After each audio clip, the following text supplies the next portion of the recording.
ದೇವರ ಒಳ್ಳೆಯ ಮತ್ತು ಪ್ರೀತಿಯ ಸೃಷ್ಟಿಯಾದ ಮನುಷ್ಯರೇ, ನಿಮ್ಮೆಲ್ಲರಿಗೂ ನಮ್ಮ ರಕ್ಷಕನಾದ ಯೇಸು ಕ್ರಿಸ್ತನ ಹೆಸರಿನಲ್ಲಿ ವಂದನೆ ಹಾಗೂ ಈ ದಿನದ ವಾಕ್ಯಕ್ಕಾಗಿ ಸ್ವಾಗತ. ಪ್ರಾರ್ಥನೆ ಮಾಡಿಕೊಳ್ಳೋಣ. ಪರಿಶುದ್ಧನಾದ ಪರಲೋಕದ ತಂದೆಯೇ, ನಮ್ಮ ರಕ್ಷಕನಾದ ಯೇಸು ಕ್ರಿಸ್ತನ ತಂದೆಯು ದೇವರು ಆಗಿರುವ ಆತನೇ ನಿನ್ನ ಪರಿಶುದ್ಧ ನಾಮಕ್ಕೆ ಸ್ತೋತ್ರವಾಗಲಿ. ಅಪ್ಪ, ಈ ದಿನ ಕೊಟ್ಟಂತ ವಾಕ್ಯಕ್ಕಾಗಿ ಸ್ತೋತ್ರ. ಈ ವಾಕ್ಯ ಧ್ಯಾನದಲ್ಲಿ ನಮ್ಮೆಲ್ಲರೊಟ್ಟಿಗೆ ನೀನು ಇದ್ದು ಸ್ವಾಮಿ, ನಿನ್ನ ವಾಕ್ಯಗಳ ಮುಖಾಂತರ, ನಿನ್ನ ಸತ್ಯದ ಆತ್ಮನ ಮುಖಾಂತರ ನಮ್ಮೆಲ್ಲರೊಟ್ಟಿಗೆ ಮಾತನಾಡಿ ನಮಗೆ ಬೇಕಾದಂಥ ಎಲ್ಲ ರೀತಿಯ ಶಾಂತಿ ಸಮಾಧಾನಗಳನ್ನು ಒದಗಿಸಿಕೊಡಬೇಕಾಗಿ ಪುನರುತ್ಥಾನವಾದ ಯೇಸು ಕ್ರಿಸ್ತನ ಹೆಸರಿನಲ್ಲಿ ಬೇಡಿ ಹೊಂದಿದ್ದೇವೆ ನಮ್ಮ ತಂದೆಯೇ, ಆಮೇನ್.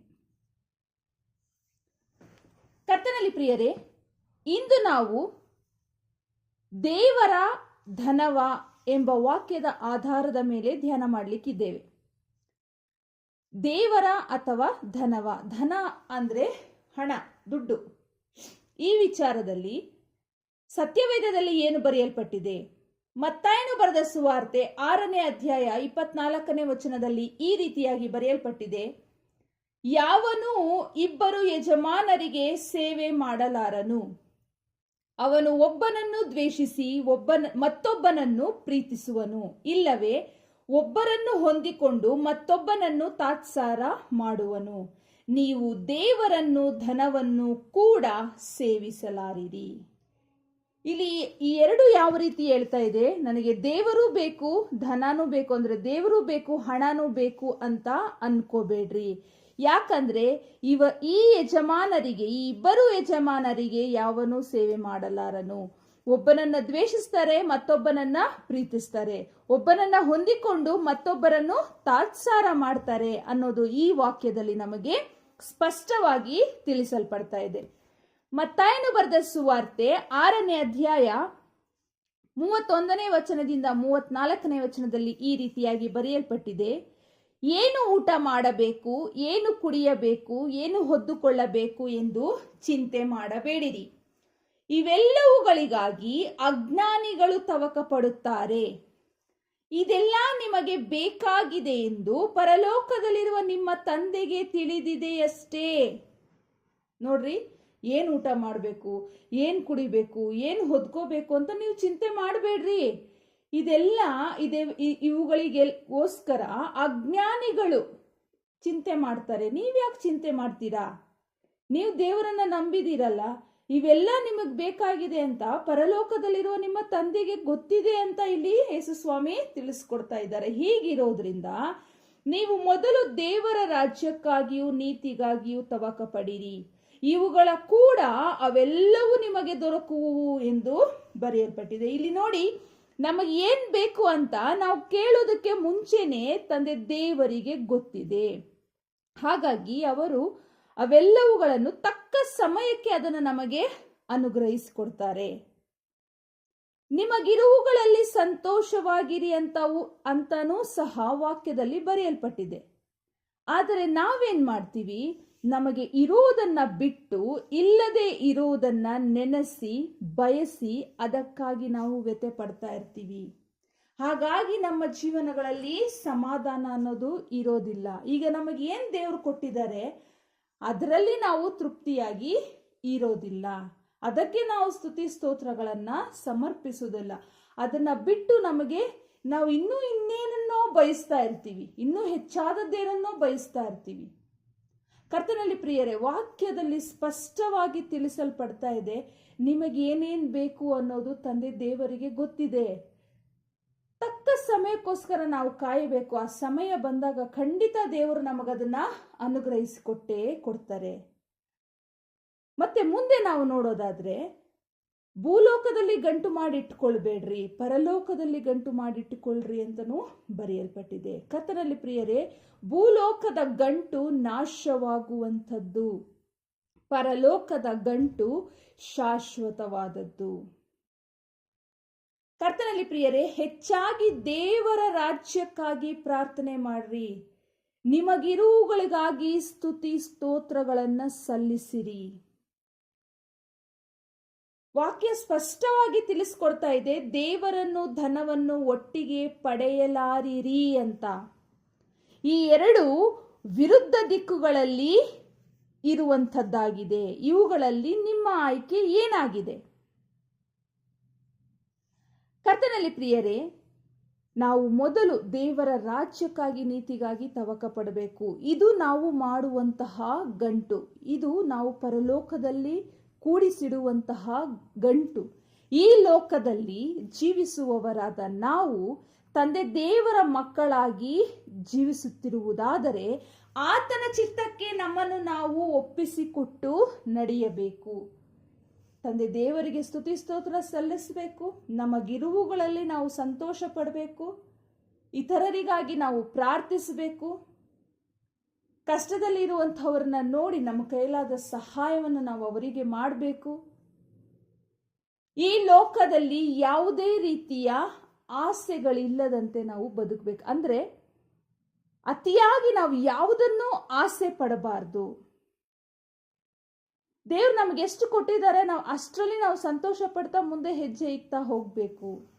ನೋಡ್ರಿ ಕರ್ತನಲ್ಲಿ ಪ್ರಿಯರೇ, ನಾನು ಒಂದು ಮಾತು ಹೇಳ್ತೀನಿ. ನಾವು ಹೆಚ್ಚಾಗಿ ಆಸ್ತಿ, ಅಂತಸ್ತು, ಐಶ್ವರ್ಯ, ಸ್ಥಾನ, ಮಾನ, ಈ ದುರಾಶೆ, ಕಣ್ಣಿನಾಶೆ, ಬದುಕು ಬಾಳಿನ ಡಂಬ ಇವುಗಳ ಮೇಲೆ ನಮ್ಮ ಮನಸ್ಸು ಇರೋದಾದ್ರೆ ನಾವು ದೇವರಿಂದ ದೂರ ಇದ್ದೀವಿ ಎಂದು ಅರ್ಥ. ಕರ್ತನಲ್ಲಿ ಪ್ರಿಯರೇ, ಹೆಚ್ಚೆಚ್ಚಾಗಿ ಐಶ್ವರ್ಯಕ್ಕೆ ನಾವು ದಾಸರಾದ್ರೆ ನಾವು ಖಂಡಿತ ದೇವರಿಂದ ದೂರ ಆಗ್ತೀವಿ. ಅಂದ್ರೆ ಅಲ್ಲಿ ಬರುವಂತಹ ಐಷಾರಾಮಿ ಜೀವಿತಕ್ಕೆ ನಾವು ಹೆಚ್ಚಾಗಿ ಹೊಂದ್ಕೊಂಡ್ಬಿಡ್ತೀವಿ. ಮತ್ತೆ ನಮ್ಮ ಮಕ್ಕಳನ್ನಾಗ್ಲಿ ನಾವಾಗ್ಲಿ ತಂದೆ ದೇವರ ದಾರಿನಲ್ಲಿ ಬೆಳೆಯೋದಕ್ಕೆ, ಒಂದು ವಾಕ್ಯ ಓದೋದಕ್ಕೂ ನಮಗೆ ಸಮಯ ಇರೋದಿಲ್ಲ. ಯಾಕಂದ್ರೆ ನಾವು ಅಷ್ಟು ಬ್ಯುಸಿ ಆಗೋಗಿರ್ತೀವಿ. ಯಾವಾಗ ನೋಡಿದ್ರು ಸಂಪಾದನೆ ಸಂಪಾದನೆ ಸಂಪಾದನೆ ಸಂಪಾದನೆ.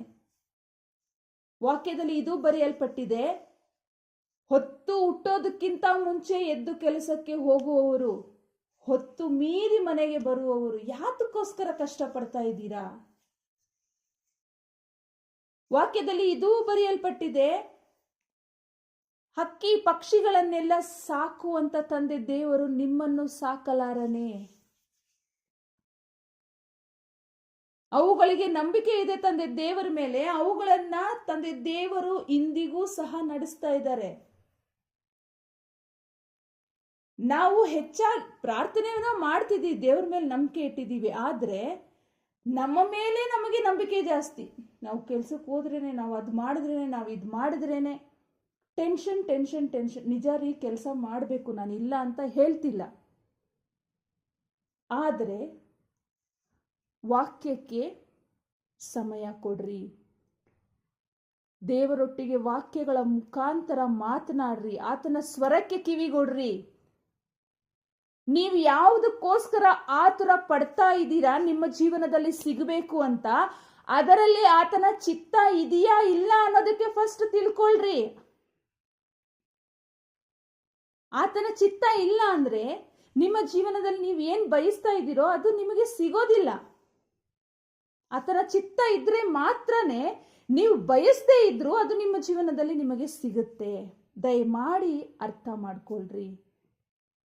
ದೇವರು ನಮಗೇನ್ ಕೊಟ್ಟಿದ್ದಾರೆ ಅದರಲ್ಲಿ ನಾವು ಸಂತೋಷವಾಗಿರೋಣ. ನಮ್ಮ ಕಿವಿಗಳು ಆತನ ವಾಕ್ಯಕ್ಕೆ ಹತ್ತಿರವಾಗಿದೆ, ಆತನ ಸ್ವರಕ್ಕೆ ನಮ್ಮ ಹೃದಯಗಳು ದೂರವಾಗಿದೆ. ಇದನ್ನ ನಾವು ಅರ್ಥ ಮಾಡ್ಕೋಬೇಕು. ಆತನ ವಾಕ್ಯಕ್ಕೆ ನಮ್ಮ ಕಿವಿಗಳು ಹತ್ತಿರವಾಗೈತೆ. ಈ ವಾಕ್ಯನ ಬೈಬಲಲ್ಲಿ ಇಲ್ಲಿ ಬರುತ್ತೆ, ಇಲ್ಲಿ ಬರುತ್ತದೆ, ಇಂಥ ಅಧ್ಯಾಯದಲ್ಲಿ ಬರುತ್ತೆ, ಇಂಥ ವಚನ ಅದು. ಆದರೆ ಆತನ ಸ್ವರಕ್ಕೆ ನಮ್ಮ ಹೃದಯ ಎಲ್ಲಿದೆ? ಭೂಲೋಕದಲ್ಲಿ ಗಂಟು ಮಾಡಿ ಇಟ್ಕೊಳ್ಬೇಡ್ರಿ, ಪರಲೋಕದಲ್ಲಿ ಗಂಟು ಮಾಡಿ ಇಟ್ಕೊಳ್ರಿ ಅಂತ ವಾಕ್ಯದಲ್ಲಿದೆ. ಆ ವಾಕ್ಯ ನಾವು ಓದಿದ್ದೀವಿ, ತಿಳ್ಕೊಂಡಿದ್ದೀವಿ. ಹಾಗಾದ್ರೆ ನಾವು ಇಂದು ಅಂದ್ರೆ ಇಲ್ಲಿ ಯಾವ ರೀತಿಯ ಗಂಟನ್ನು ಮಾಡಿಟ್ಕೊಳ್ತಾ ಇದ್ದೀವಿ? ಭೂಲೋಕದ ಗಂಟ, ಪರಲೋಕದ ಗಂಟ? ಕರ್ತನಲ್ಲಿ ಪ್ರಿಯರೇ, ವಾಕ್ಯಗಳನ್ನ ಓದೋದು ಮಾತ್ರ ಅಲ್ಲ, ಅದನ್ನ ಸೂಕ್ಷ್ಮವಾಗಿ ಅರ್ಥ ಮಾಡ್ಕೊಳ್ಬೇಕು. ಅದರಲ್ಲಿರುವಂತ ಗೂಢಾರ್ಥಗಳನ್ನ ಅರ್ಥ ಮಾಡ್ಕೊಳ್ಬೇಕು. ದೇವರು ನಮ್ಮಿಂದ ಬಯಸುವಂತ ಜೀವನ ಇದಲ್ಲ. ಆತನ ಸ್ವರಕ್ಕೆ ನಾವು ದೂರವಾಗಿ ಓಡಿ ಹೋಗುವಂತ ಜೀವನ ದೇವರು ನಮ್ಮಿಂದ ಬಯಸ್ತಾ ಇಲ್ಲ. ಅರ್ಥ ಮಾಡ್ಕೊಳ್ರಿ. ನಮ್ಮ ಜೀವಿತದಲ್ಲಿ ಬಡತನ ಇದ್ದರೂ, ಸಿರಿತನ ಇದ್ರು, ಅಂದ್ರೆ ಐಶ್ವರ್ಯತನ ಇದ್ರೂ ಅದು ದೇವರಿಂದ ಆಯ್ಕೆಯಾಗಿ ಬರೋದಕ್ಕೆ ನಾವು ಆತನಿಗೆ ಒಪ್ಪಿಸಲ್ಪಡಬೇಕು. ಆತನ ಚಿತ್ತಕ್ಕೆ ನಾವು ಒಪ್ಪಿಸಲ್ಪಟ್ಟವರಾಗಿ ಕಾಯಬೇಕು. ಬಡತನದಲ್ಲಿದ್ರೂ ಐಶ್ವರ್ಯವಂತರಾಗಿದ್ದರೂ ದೇವರ ವಾಕ್ಯಕ್ಕೆ, ದೇವರ ಸ್ವರಕ್ಕೆ ನಮ್ಮ ಹೃದಯಗಳು ಹತ್ತಿರವಾಗಿರಬೇಕು. ಆತನ ಚಿತ್ತಕ್ಕೆ ಒಳಪಟ್ಟವರಾಗಿ ನಾವು ನಡೆಯುವಂಥವರಾಗಬೇಕು. ನಮಗೇನೇ ಇದ್ರು ಐಶ್ವರ್ಯವಂತರು ತಮಗಿರುವುದನ್ನೆಲ್ಲ ತಂದೆ ದೇವರಿಗೆ ಸೇರಿದ್ದು ಅಂತ ಅಂದುಕೊಂಡು ತಮ್ಮನ್ನು ತಾವು ತಗ್ಗಿಸಿಕೊಂಡು ಬದುಕಬೇಕು ಅನ್ನೋದು ವಾಕ್ಯದಲ್ಲಿದೆ. ಕರ್ತನಲ್ಲಿ ಪ್ರಿಯರೇ, ಇಂದು ಆ ರೀತಿಯಾಗಿ ನಡ್ಕೊಳ್ತಾ ಇರುವಂತ ಎಷ್ಟು ಐಶ್ವರ್ಯವಂತರನ್ನ ನೀವು ನೋಡ್ತೀರಾ? ನಿಮಗೆ ಸಾಕ್ಷಿ ಹೇಳ್ತೀನಿ. ಈಗ ಒಂದು ವೇಳೆ ನೀವು ಬಯಸ್ತಿರೋದಾದ್ರೆ, ನಾನು ಬಡತನದಲ್ಲಿದ್ದೀನಿ, ನನ್ನ ಅಕ್ಕಪಕ್ಕದವರಾಗ್ಲಿ ಅಥವಾ ನನ್ನ ಕುಟುಂಬದವರಾಗ್ಲಿ ಅಥವಾ ನಮ್ಮ ಸ್ವಂತದವರಾಗ್ಲಿ ನಮ್ಮನ್ನ ಹೀನೈಸಿ ಕಾಣ್ತಾ ಇದ್ದಾರೆ, ಹೀನವಾಗಿ ಕಾಣ್ತಾ ಇದ್ದಾರೆ, ನಾವು ಬಡತನದಲ್ಲಿ ಇದ್ದೀವಿ ಅಂತ ನಾವು ಅವರಷ್ಟು ಮಟ್ಟಿಗೆ ಐಶ್ವರ್ಯವಂತರಾಗಬೇಕು, ಏನಾದ್ರೂ ಮಾಡಿ ಹಣ ಸಂಪಾದನೆ ಮಾಡಬೇಕು, ಈ ರೀತಿಯಾಗಿ ತವಕದಲ್ಲಿರೋದಾದ್ರೆ ದಯಮಾಡಿ ಈಗಲೇ ನೀವು ಬಡತನದಲ್ಲಿ ಇದ್ದೀರಾ ನಿಜ, ಯಾರು ಐಶ್ವರ್ಯವಂತರಾಗಿದ್ದಾರೆ ಅವರ ಜೀವಿತಗಳನ್ನ ದಯಮಾಡಿ ಸೂಕ್ಷ್ಮವಾಗಿ ಗಮನಿಸ್ರಿ. ನಿಜವಾಗಿಯೂ ಅವರು ದೇವರಿಗೆ ಹತ್ತಿರವಾಗಿದ್ದಾರಾ? ಈ ಲೋಕದ ಸಂಬಂಧಗಳಿಗೆ ಹತ್ತಿರವಾಗಿದ್ದಾರಾ? ಕರ್ತನಲ್ಲಿ ಪ್ರಿಯರೇ, ಒಂದು ಮಾತಂತೂ ಸತ್ಯ ಹೇಳ್ತೀನಿ, ನಾಳೆ ದಿನ ಏನೇ ಕಷ್ಟ ಬಂದಾಗ್ಯೂ ಅವೆಲ್ಲವುಗಳಿಂದ ನಮ್ಮನ್ನು ಬಿಡಿಸೋದು ತಂದೆ ದೇವರು ಮಾತ್ರ. ಆ ಶಕ್ತಿ ಆತನಿಗೆ ಮಾತ್ರ ಇರೋದು. ಈ ಬದುಕು ಬಾಳಿನ ಡಂಬ, ಐಶ್ವರ್ಯ, ಆಸ್ತಿ, ಅಂತಸ್ತು, ಸಮಾಜದಲ್ಲಿ ಸ್ಥಾನಮಾನ, ದುರಾಶೆ, ಕಣ್ಣಿನಾಶೆ, ಇವುಗಳಿಗೆಲ್ಲ ಒಡೆಯನು ಸೈತಾನನು. ನಾಳೆ ದಿನ ಇವೆಲ್ಲವುಗಳಿಗೆ ನಮ್ಮ ಜೀವಿತ ಬಲಿಯಾದ್ರೆ ಆತನು ನಮ್ಮನ್ನು ನೋಡಿ ಕೇಕೆ ಹಾಕೊಂಡು ನಗ್ತಾ ಇರ್ತಾನೆ. ನಮ್ಮನ್ನ ಕಾಪಾಡೋದಕ್ಕೆ ಆ ಸೈತಾನ ಬರೋದಿಲ್ಲ. ಸೈತಾನನ ಇಚ್ಛೆನೆ ದೇವರಿಂದ ನಮ್ಮನ್ನ ದೂರಪಡಿಸುವಂಥದ್ದು. ಹಾಗಾಗಿ ದಯಮಾಡಿ ಎಚ್ಚರವಾಗಿರ್ರಿ, ಸ್ತುತಿ ಸ್ತೋತ್ರಗಳನ್ನು ಮಾಡ್ತಾ ಇರ್ರಿ, ತಗ್ಗಿಸಲ್ಪಟ್ಟವರಾಗಿ ಜೀವಿತವನ್ನು ನಡೆಸ್ರಿ. ತಂದೆ ದೇವರ ಮುಂದೆ ತಗ್ಗಿಸಲ್ಪಟ್ಟವರಾಗಿ. ಯಾಕಂದರೆ ಮನುಷ್ಯರು ಮಾಡುವಂಥದ್ದು ಹೊರಗಡೆ ಏನ್ ಮಾಡ್ತೀವಿ ಅನ್ನೋದು ಮಾತ್ರನೇ ಮನುಷ್ಯರಿಗೆ ಗೊತ್ತಾಗುತ್ತೆ. ಆದರೆ ನಮ್ಮ ಹೃದಯಗಳಲ್ಲಿ ಏನಿದೆ ಅನ್ನೋದನ್ನ ಆ ದೇವರಿಂದ ಮಾತ್ರ ತಿಳಿಯೋದಕ್ಕೆ ಸಾಧ್ಯ. ಹೃದಯಗಳಲ್ಲಿ ನಾವು ಏನಾಗಿದ್ದೀವಿ ಅನ್ನೋದನ್ನ ತಿಳ್ಕೊಂಡು ಅದರಂತೆ ತೀರ್ಮಾನ ಮಾಡೋದು ದೇವರು ಮಾತ್ರ. ಹಾಗಾಗಿ ದಯಮಾಡಿ ಯಾರು ಕೊರಗಬೇಡ್ರಿ, ನಮಗೇನು ಇಲ್ಲ ಅಂತ ಕೊರಗಬೇಡ್ರಿ. ಸರ್ವಸ್ವವನ್ನು ಸೃಷ್ಟಿ ಮಾಡಿರುವ ತಂದೆ ದೇವರು ನಮ್ಮ ಜೊತೆಯಲ್ಲಿ ಆ ಬಡತನದಲ್ಲಿ ಇದ್ದಾರೆ ಅಂದ್ರೆ ಅದಕ್ಕಿಂತ ಮಿಗಿಲಾದದ್ದು ಸೈತಾನನಿಗೆ ಒಳಪಟ್ಟಂಥದ್ದು ನಮ್ಮ ಜೀವಿತಕ್ಕೆ ನಾವು ಯಾಕೆ ಬಯಸಿ ಬರಮಾಡ್ಕೋಬೇಕು? ಇವತ್ತು ನಾವು ಬಡತನದಲ್ಲಿ ಇದ್ದೀವಿ ಅಂತ ನಮ್ಮನ್ನ ಹೀನಾಯವಾಗಿ ಕಾಣುವಂತ ನೆಂಟ್ರಿಷ್ಟರಾಗ್ಲಿ, ಅಕ್ಕಪಕ್ಕದ ಮನೆಯವರಾಗ್ಲಿ, ಬಂಧು ಬಳಗದವರಾಗ್ಲಿ ನಾಳೆ ದಿನ ನಮಗೇನೇ ತೊಂದರೆ ಆದ್ರೂ ಬಂದು ಅವರು ಕಾಪಾಡೋದಿಲ್ಲ. ಈ ಕಷ್ಟ ಸಂಕಟಗಳನ್ನ ದಾಟ್ಕೊಂಡೇ ನಾವು ಪರಲೋಕ ರಾಜ್ಯನ ಸೇರ್ಬೇಕು ಅನ್ನೋದು ತಂದೆ ದೇವರ ಚಿತ್ತ ಆಗಿದ್ರೆ ದೇವರು ನಮ್ಮನ್ನ ಅಲ್ಲಿಗೆ ನಡೆಸೋದಕ್ಕೋಸ್ಕರ ಇಲ್ಲಿ ಈ ಬಡತನನ್ನ ಕೊಟ್ಟಿರೋದಾದ್ರೆ ಇದನ್ನ ನಾವು ಯಾಕೆ ಸಂತೋಷವಾಗಿ ಸ್ವೀಕರಿಸಿ ಆತನ ಚಿತ್ತಕ್ಕೊಳಪಟ್ಟು ನಡೀಬಾರ್ದು? ಯಾಕೆ ನಾವು ಆತನಿಂದ ದೂರವಾಗುವಂತಹ, ಆತನಿಗೆ ವಿರುದ್ಧವಾದಂತಹ ದಿಕ್ಕನ್ನ ಆರಿಸಿಕೊಂಡು ಆ ದಾರಿಯಲ್ಲಿ ನಡೆದು ನಮ್ಮ ಜೀವಿತಗಳನ್ನ, ನಮ್ಮ ಆತ್ಮಗಳನ್ನ ನಾವು ಯಾಕೆ ನಷ್ಟಪಡಿಸ್ಕೋಬೇಕು? ಬೈಬಲ್ ಓದೋದು ಎಷ್ಟು ಮುಖ್ಯನೋ, ಆ ವಾಕ್ಯಗಳನ್ನ ಗಮನದಲ್ಲಿಟ್ಕೊಳ್ಳೋದು ಎಷ್ಟು ಮುಖ್ಯನೋ, ಅದರಲ್ಲಿರುವ ಗೂಢಾರ್ಥಗಳನ್ನ ಅರ್ಥ ಮಾಡಿಕೊಂಡು ಅದರಂತೆ ಜೀವನ ನಡೆಸುವುದು ಸಹ ಅಷ್ಟೇ ಮುಖ್ಯವಾಗಿದೆ. ದಯಮಾಡಿ ಅರ್ಥ ಮಾಡ್ಕೊಳ್ರಿ. ತಂದೆ ದೇವರಿಗೆ ಸ್ತುತಿ ಸ್ತೋತ್ರಗಳನ್ನು ಮಾಡುತ್ತಾ ನಾವು ತಗ್ಗಿಸಲ್ಪಟ್ಟವರಾಗಿ ನಮ್ಮ ಜೀವಿತದಲ್ಲಿ ಆತನಿಗೆ ಒಪ್ಪಿಸಲ್ಪಟ್ಟವರಾಗಿ ನಡೀಬೇಕು. ನಮ್ಮ ಜೀವಿತದ ಪ್ರಥಮ ಸ್ಥಾನ ದೇವರಿಗೆ ಇರಬೇಕು. ಅದರಂತೆ ಆತನ ಚಿತ್ತಕ್ಕೆ ನಮ್ಮನ್ನು ನಾವು ಒಪ್ಪಿಸಿ ಆತನಿಗೆ ಮಾತ್ರ ತಲೆಬಾಗಿ ನಡೆಯಬೇಕು. ಕರ್ತನಲ್ಲಿ ಪ್ರಿಯರೇ, ಮತ್ತೊಮ್ಮೆ ಹೇಳ್ತಾ ಇದ್ದೀನಿ, ನಾವು ದೇವರನ್ನು, ಧನವನ್ನು ಇಬ್ಬರನ್ನು ನಾವು ಹೊಂದಿಕೊಳ್ಳೋದಕ್ಕೆ ಆಗೋದಿಲ್ಲ. ಒಬ್ಬರನ್ನ ಬಿಡಬೇಕು, ಒಬ್ಬರನ್ನ ಸ್ವೀಕರಿಸಬೇಕು. ಹಾಗಾಗಿ ನಾವು ದೇವರನ್ನೇ ಗಟ್ಟಿಯಾಗಿ ಹಿಡಿದುಕೊಂಡು ಆತನ ಮಕ್ಕಳಾಗಿ ಬಾಳೋಣ. ಪ್ರಾರ್ಥನೆ ಮಾಡಿಕೊಳ್ಳೋಣ. ಪರಿಶುದ್ಧನಾದ ಪರಲೋಕದ ತಂದೆ, ನಿನ್ನ ಪರಿಶುದ್ಧ ನಾಮಕ್ಕೆ ಸ್ತೋತ್ರವಾಗಲಿ. ಅಪ್ಪ, ಕೊಟ್ಟಂತ ವಾಕ್ಯ ಭಾಗಕ್ಕಾಗಿ ಸ್ತೋತ್ರ. ವಾಕ್ಯವನ್ನು ಸಂದೇಶದಲ್ಲಿ ಕುಳಿತಿರುವಂತಹ ಪ್ರತಿಯೊಂದೊಂದು ಕುಟುಂಬವನ್ನು ನೀನು ಆಶೀರ್ವದಿಸಿ ಕಾಯ್ದು ಕಾಪಾಡು ಸ್ವಾಮಿ. ಕುಟುಂಬದಲ್ಲಿರುವಂತಹ ಪ್ರತಿಯೊಂದು ಸದಸ್ಯರನ್ನು ಹೆಸರಾಗಿ ಆಶೀರ್ವದಿಸಿ ಕೈ ಹಿಡಿದು ನಡೆಸು ಸ್ವಾಮಿ. ಅಪ್ಪ, ಯಾರ್ಯಾರು ಈ ದಿನ ಈ ವಾಕ್ಯವನ್ನು ಕೇಳಬೇಕೆಂದಿತ್ತೋ ಅದು ನಿನ್ನ ಚಿತ್ತವಾಗಿದೆ ಕರ್ತನೆ. ಅವರೆಲ್ಲರ ಹೃದಯದಲ್ಲಿ ನೀನು ಮಾತನಾಡಿದ್ದಿ. ಅವರಿಗೆ ಒಂದು ಶಾಂತಿ ಸಮಾಧಾನವನ್ನು ನೀನು ಈ ವಾಕ್ಯಗಳ ಮೂಲಕ ಕೊಟ್ಟಿದ್ದಿ ಸ್ವಾಮಿ. ಅದಕ್ಕಾಗಿ ಸ್ತೋತ್ರ. ಮುಂದಿನ ಇವರ ಎಲ್ಲರ ಜೀವಿತಗಳನ್ನು ನಾನು ನಿಮ್ಮ ಕೈಗೆ ಒಪ್ಪಿಸಿಕೊಡುತ್ತೇನೆ ಸ್ವಾಮಿ. ಇವರ ಪ್ರಾರ್ಥನೆಗಳನ್ನು ಅಂಗೀಕರಿಸಿ ಇವರ ಪ್ರಾರ್ಥನೆಗಳಿಗೆ ಉತ್ತರಿಸಿ ಕೊಡಬೇಕಾಗಿ ನಿನ್ನಲ್ಲಿ ಬೇಡಿಕೊಳ್ಳುತ್ತೇವೆ ಕರ್ತನೆ.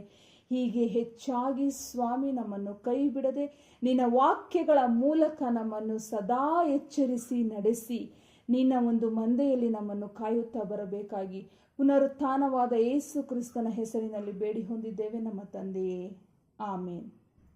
ಕರ್ತನಲ್ಲಿ ಪ್ರಿಯರೇ, ತಂದೆ ದೇವರು ನಿಮ್ಮೆಲ್ಲರನ್ನು ಹೆಚ್ಚಾಗಿ ಆಶೀರ್ವದಿಸಿ ಕಾಯ್ದು ಕಾಪಾಡಲಿ. ಆಮೇನ್.